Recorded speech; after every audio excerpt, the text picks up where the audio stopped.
तत्काल कल आप लोगों से खबर की, क्योंकि विषय बड़ा सेंसिटिव विषय है, सब्जेक्ट है। अभी तक के देवास के इतिहास में कभी ऐसा नहीं हुआ कि लोकतंत्र की मर्यादाओं को तार-तार किया जाए। बौखलाहट कहें या अज्ञात भय कहें, जिन मुद्दों पर हम चुनाव लड़ रहे हैं उनसे आप भी अनभिज्ञ नहीं है। देवास में सट्टा, जुआ, अवैध कारोबार, शराब, अन्य वही व्यवस्थाएं जिससे समाज को नुकसान पहुंचता है, उसकी बुलंद आवाज इस बार कांग्रेस पार्टी ने आक्रामक तरीके से रखी है। हम समाज के सामने अपनी बात रख रहे हैं, देवास की सूधी जनों के सामने हम बात रख रहे हैं कि हम अपना देवास कैसा चाहते हैं। हम आश्चर्यचकित हैं, पहली बार ऐसा हो रहा है। वर्षों हो गए चुनाव लड़ते लड़ाते, पिछले 40 वर्षों से राजनीति हम लोग ईस्टर्न पॉलिटिक्स करते आए, पर जिस तरह कैंडिडेट के ऊपर षड्यंत्र पूर्वक काले झंडे दिखाए, उसमें कोई मनाही नहीं है, अच्छी बात है, पर जिस तरीके से धौंस झपट और पत्थरबाजी की जा रही है, ये अशोभनीय है और लोकतंत्र के लिए मैं इसे घातक मानता हूं। इसी परिदृश्य को लेकर हम माननीय पुलिस अधीक्षक महोदय से हम मिले थे। हमने उनसे गुहार लगाई कि आप हमारे पुलिस के कप्तान हैं, और इसकी हमने शिकायत भी की कैंडिडेट की तरफ से, संगठन की तरफ से, कि इस तरह के कृत्यों को लोकतंत्र में कोई स्थान नहीं है। तत्काल पुलिस अधीक्षक महोदय ने संज्ञान लेते हुए सशस्त्र बल से एक गनमैन हमें उपलब्ध कराया प्रदीप चौधरी जी की रक्षा के लिए। मैं उनका कांग्रेस पार्टी की ओर से आभार भी मानता हूं। साथियों, ये तो सब हो जाएंगे, चुनाव सब व्यवस्थाएं हो जाएगी। देवास हमारा अपना परिवार है, पार्टियां की विचारधाराएं अपनी अपनी हो सकती है, परंतु चुनाव के समय ऐसा कलंकित विषय ना आ जाए। प्रदीप भाई आपको सारी बातें बताएंगे, क्योंकि जनसंपर्क के दौरान क्या क्या घटना घटित हो रही है। हिस्ट्री शीटर लोग जिन पे पुलिस ने कार्रवाई करना चाहिए, मैं सीधा सीधा आरोप ये भी लगा रहा कि पुलिस का संरक्षण है, पर नेताओं के संरक्षण के कारण जो व्यवस्थाएं ढीली ढाली होती है, हिस्ट्री शीटर में रासुका वाले लोग, जिला बदर लोग, अवैध कारोबार में लिप्त लोग खुलेआम एक जगह तो मुंह ढककर भी काले झंडे दिखाए गए। भैया जब काले झंडे दिखा रहे तो मुंह क्यों ढक रहा है? किसी ने हमारे जैसे गाली दी या कुछ करा क्या? लोकतंत्र में मुंह ढकने वालों को कोई स्थान नहीं दिया जाता। या तो वो अलगाववादी होते हैं, आतंकवादी होते हैं, मुंह छिपाते हैं। लोकतंत्र की बात यह है कि अगर सामने बात भी होती है तो हम अपनी बात रखने के लिए स्वतंत्र हैं। विचारधारा की लड़ाई है, इसका मतलब ये नहीं कोई झगड़ा हो गया।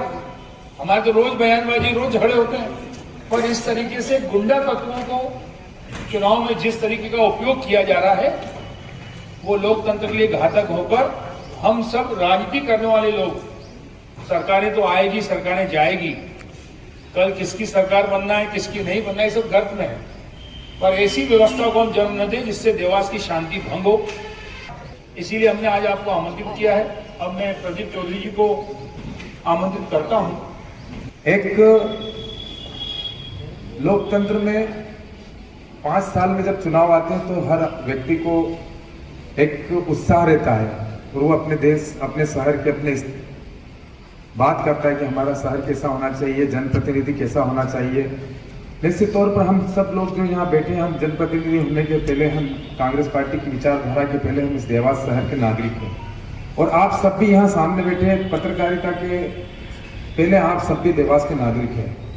चुनाव की शुरुआत ही बहुत अच्छे से सब कुछ चलने लगा, जनता का खूब समर्थन, अपार समर्थन मिल रहा है, प्यार मिल रहा है। साथियों, जब हम शिशु विहार स्कूल के पास में हम निकले, जनसंपर्क के लेके हमारा सब पूरी टोली में आगे था, तो जो वहां पर एक 24 घंटे दारू का एक अड्डा है, खुला हुआ है, वहां पर पहली बार हमारे ऊपर पथराव भी हुआ और झंडे भी दिखाए गए। तो वहां मुझे संज्ञान में कार्यकर्ताओं ने आने नहीं दिया, मैं आगे था और पीछे से उन लोगों ने हरकतें करी। मैंने कहा चलो कोई बात नहीं, बच्चे हैं, अपन इस मामले को तुल नहीं दे, और तुल क्यों ना दे, क्योंकि अपन अच्छा चुनाव लड़ना है, इसको पॉजिटिव वे में ले चले। कोई ने गलती होगी, गलती उत्साहपूर्वक, कोई बात नहीं। हम समझ गए थे कि वो दारू का किलर है, इसने वहाँ पे करवाया। सेकंड डे जब हम दूसरी बार जब हमको काले झंडे दिखाए गए, कौन सा क्षेत्र बोलते हैं उसको, जबरन कॉलोनी बस स्टैंड के ऊपर कंजर मोहल्ला, तो लिस्टेड गुंडा अपने साथियों सहित वहां पर बिल्कुल करीब में आकर वो झंडे दिखा रहे। मैंने हंस के उनको जवाब दिया कि मैं फिर भी चला गया। 2 घटनाएं हो गई। तीसरी घटना, जब तक भी हमने ना पुलिस प्रशासन को ना किसी प्रकार से हमने क्या चुनावी माहौल हमको पॉजिटिव ले चलना है, किसी प्रकार के विवाद में नहीं पड़ना है।